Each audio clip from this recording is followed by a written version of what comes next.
Assalamualaikum warahmatullahi wabarakatuh. Nama saya Muhammad Imam Kurniawan dengan NIM B1B1220090. Di sini saya akan menjelaskan anggaran pendapatan dan belanja daerah atau APBD Provinsi Jambi.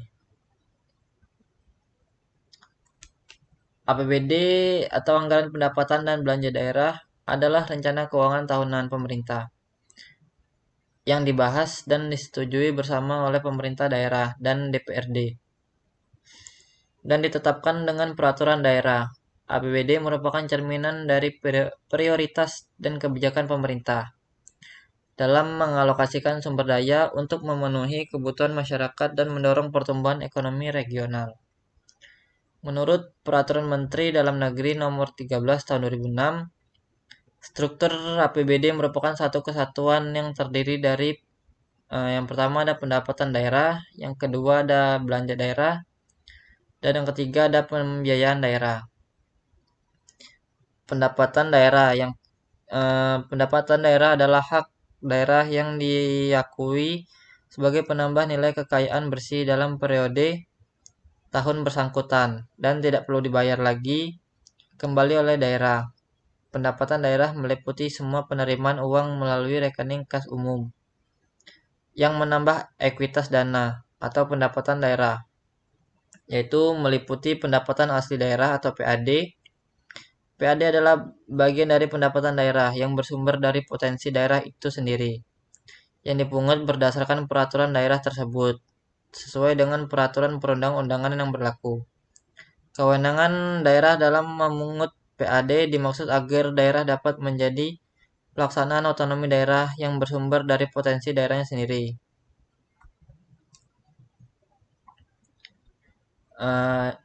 PAD terdiri dari yang pertama ada pajak daerah, yang kedua ada retribusi daerah, yang ketiga ada pengelolaan kekayaan daerah, dan yang keempat ada lain-lain PAD yang sah. Yang pertama ada pajak daerah.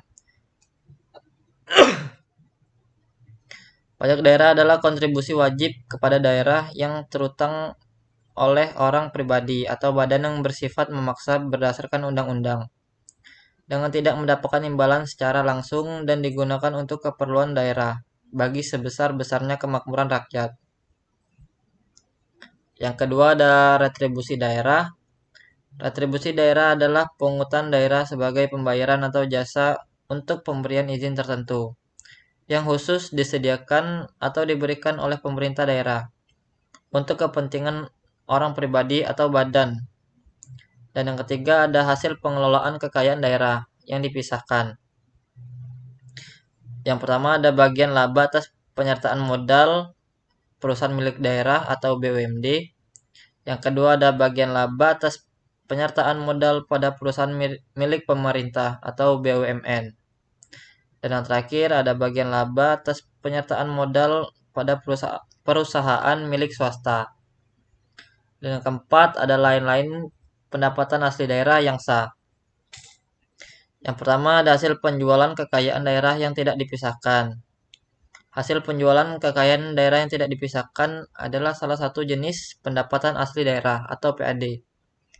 Beberapa hasil penjualan kekayaan daerah yang tidak dipisahkan dalam PAD yang sah adalah sebagai berikut. Yaitu ada penjualan aset daerah, yang kedua ada hasil pemanfaatan atau pendayagunaan aset daerah, terus berikutnya ada jasa giro, pendapatan bunga, tuntutan ganti rugi, keuntungan selisih nilai tukar rupiah, komisi, potongan atau lain sebagai akibat penjualan atau perdagangan barang dan jasa oleh daerah tersebut. Berikutnya ada pendapatan dari pengembalian. Semua jenis pendapatan tersebut dapat digunakan untuk memenuhi kebutuhan keuangan di daerah dan berperan penting dalam anggaran pendapatan belanja daerah atau APBD. Berikutnya ada dana perimbangan. Yang pertama ada dana alokasi umum. Yang kedua ada dana alokasi khusus, dan yang ketiga ada dana bagi hasil yang meliputi bagi hasil pajak dan bagi hasil bukan pajak. Terus yang berikutnya ada lain-lain pendapatan. Yang pertama, pendapatan hibah. Yang kedua ada pendapatan dana darurat. Dan yang ketiga ada dana bagi hasil pajak dari provinsi kepada kabupaten atau kota. Terus yang keempat ada bantuan keuangan dari provinsi atau dari pemerintah daerah lainnya. Yang kelima ada dana penyesuaian. Dan yang keenam ada dana otonomi khusus. Nah, yang pertama ini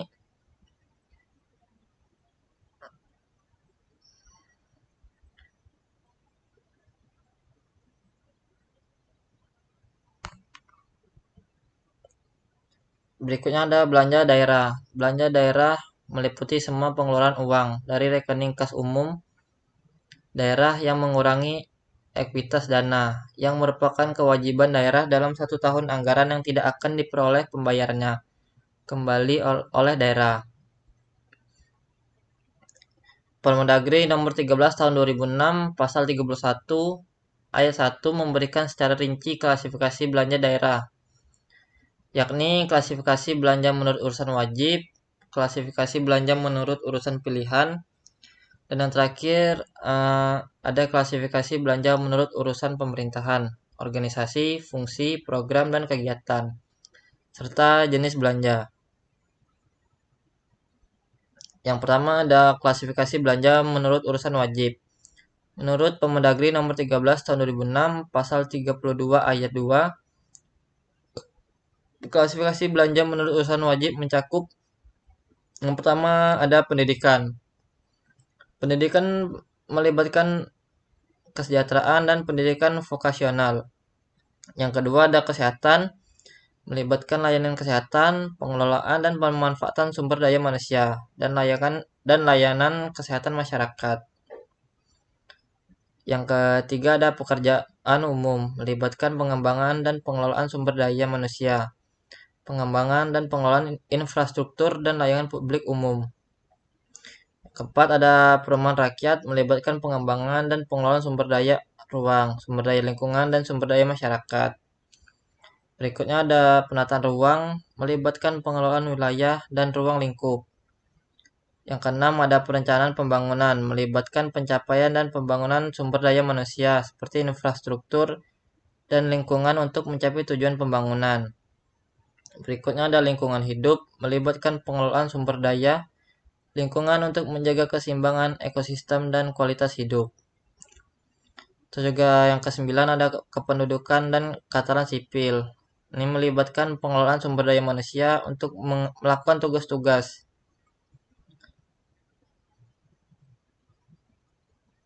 Berikutnya ada klasifikasi belanja menurut urusan pilihan. Yang pertama ada pertanian, belanja yang berkaitan dengan pengembangan dan pemberdayaan sektor pertanian seperti bibit, pupuk, alat pertanian, dan lain-lain. Yang kedua ada kehutanan, belanja yang berkaitan dengan pengembangan dan pemberdayaan sektor kehutanan seperti pengadaan bibit, pemeliharaan hutan, pengendalian kebakaran hutan, dan lain-lainnya. Yang ketiga ada energi dan sumber daya mineral, belanja yang berkaitan dengan pengembangan dan pemberdayaan sektor energi dan sumber daya mineral seperti pengadaan bahan bakar, pengembangan energi, eksplorasi sumber daya mineral, dan lain-lain. Yang keempat ada pariwisata, belanja yang berkaitan dengan pengembangan dan pemberdayaan sektor pariwisata seperti pengembangan objek wisata, promosi pariwisata, dan pembangunan infrastruktur pariwisata. Yang kelima ada kelautan dan perikanan, belanja yang berkaitan dengan pengembangan dan pemberdayaan sektor kelautan dan perikanan seperti pengadaan alat tangkap ikan, pengembangan budidaya ikan, dan infrastruktur pelabuhan, dan lain-lainnya. Berikutnya ada perdagangan, belanja yang berkaitan dengan pengembangan dan pemberdayaan sektor perdagangan seperti pengembangan pasar tradisional, pasar modern, dan infrastruktur perdagangan lain-lainnya.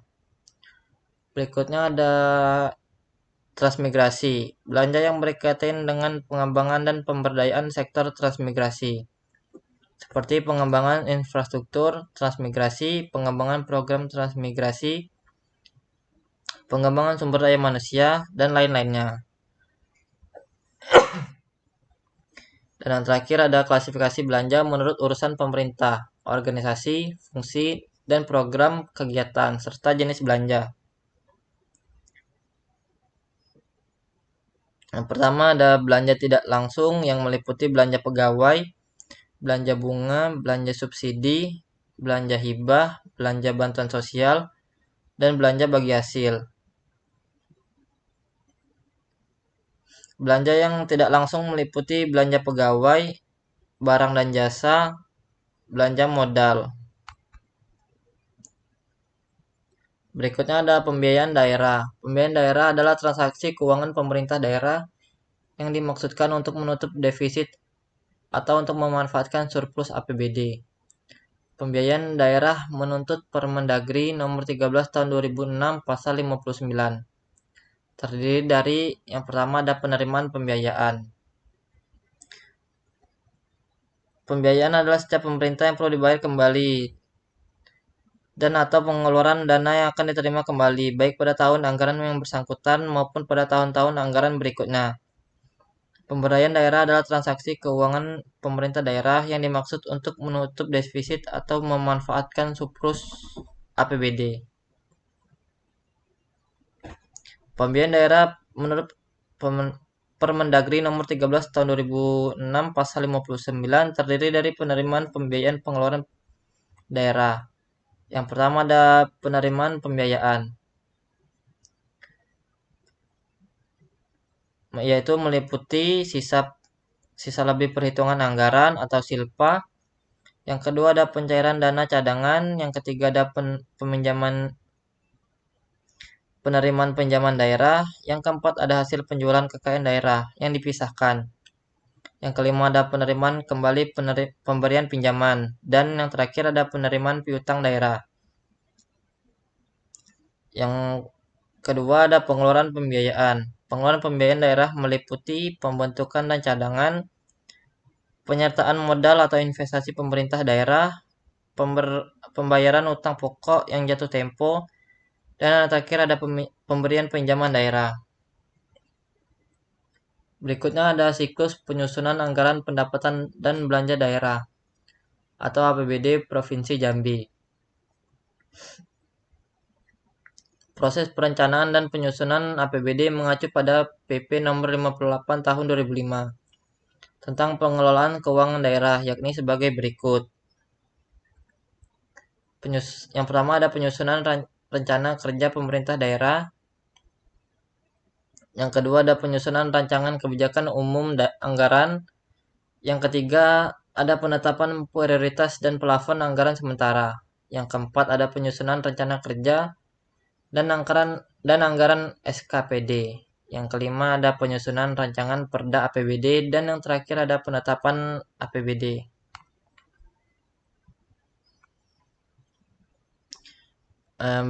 Berikutnya ada tahapan penyusunan rancangan APBD. Siklus penyusunan APBD provinsi dimulai dari RPJMD atau Rencana Pembangunan Jangka Menengah Daerah yang berpedoman pada RPJPD atau Rancangan Pembangunan Jangka Panjang Daerah. RPJMD dan RPJPD ini berisi visi dan misi, tujuan dan sasaran strategi pembangunan daerah yang akan dilaksanakan dalam jangka waktu tertentu, paling lama 20 tahun. Setelah RPJMD dan RPJPD disusun, tahap selanjutnya adalah penyusunan RKP atau Rencana Kerja Pemerintah yang berisi program dan kegiatan yang akan dilaksanakan dalam 1 tahun. RKP ini menjadi dasar penyusunan APBD atau Anggaran Pendapatan dan Belanja Daerah Provinsi. Berikutnya adalah setelah RKP disusun, tahap selanjutnya adalah penyusunan KUA atau Kebijakan Umum Anggaran dan PPAS atau Prioritas dan Plafon Anggaran Sementara. Sebagai data penyusunan APBD, KUA dan PPAS ini berisi kebijakan umum dan prioritas penggunaan anggaran dalam 1 tahun. Setelah KUA dan PPAS disusun, tahap selanjutnya adalah penyusunan RAPBD atau rancangan anggaran pendapatan dan belanja daerah. RAPBD ini berisi rincian pendapatan dan belanja daerah yang dilaksanakan dalam 1 tahun setelah RAPBD disusun. Nah, tahap selanjutnya adalah pembahasan dan pengesahan APBD oleh DPRD, Dewan Perwakilan Rakyat Daerah. Setelah disetujui oleh DPRD, APBD ditetapkan menjadi Perda atau Peraturan Daerah. APBD dalam siklus penyusunan APBD provinsi terdapat beberapa tahapan yang harus dilalui. Mulai dari penyusunan RPJMD dan RPJPD, penyusunan RKP, penyusunan KUA dan PPAS. Penyusunan RAPBD hingga pembahasan dan pengesahan APBD oleh DPRD yang ditetapkan menjadi Perda. Semua tahapan ini harus dilakukan dengan cermat dan hati-hati agar APBD yang disusun dapat mendukung dan membangun daerah secara efektif dan efisien. Kemudian untuk proses penetapan APBD melalui tahapan sebagai berikut. Penyampaian dan pembahasan Raperda tentang APBD. Menurut ketentuan dari pasal 104 Permendagri nomor 11 tahun 2006, Raperda beserta lampiran-lampirannya yang telah disusun dan diisolasikan kepada masyarakat untuk selanjutnya disampaikan oleh Kepala Daerah kepada DPRD yang paling lambat pada minggu pertama bulan Oktober tahun anggaran sebelumnya. Dari tahun anggaran yang direncanakan untuk mendapatkan persetujuan bersama, pengambilan keputusan bersama ini harus sudah terlaksana paling lama 1 bulan sebelum tahun anggaran bersangkutan dimulai. Atas dasar persetujuan bersama tersebut, Kepala Daerah menyiapkan rancangan peraturan Kepala Daerah tentang APBD yang harus disertai dengan nota keuangan. Raperda APBD tersebut antara lain memuat rencana pengeluaran yang telah disepakati. Bersama Raperda APBD ini baru dapat dilaksanakan oleh pemerintah kabupaten atau kota setelah mendapatkan pengesahan dari gubernur terkait. Yang kedua ada evaluasi Raperda tentang APBD dan rancangan peraturan kepala daerah tentang penjabaran APBD. Raperda APBD pemerintahan kabupaten kota yang telah disetujui dan rancangan peraturan kepala daerah tentang penjabaran APBD sebelumnya ditetapkan oleh bupati, wali kota harus disampaikan kepada gubernur untuk dievaluasi dalam waktu paling lama 3 hari kerja. Evaluasi ini bertujuan demi tercapainya keserasian antara kebijakan daerah dan kebijakan nasional.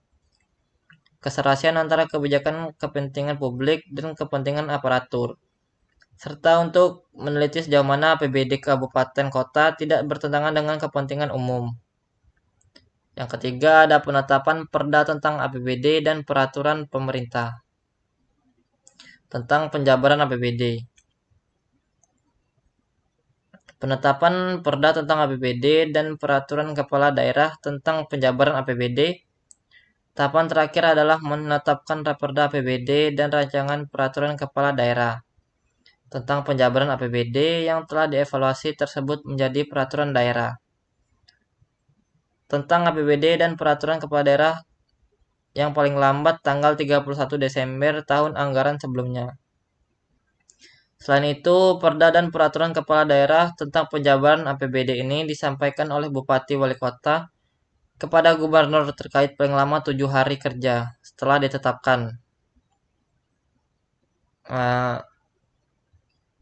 Baiklah, segitu saja mengenai APBD yang dapat saya jelaskan. Jika ada salah, saya mohon maaf. Saya tutup. Wassalamualaikum warahmatullahi wabarakatuh.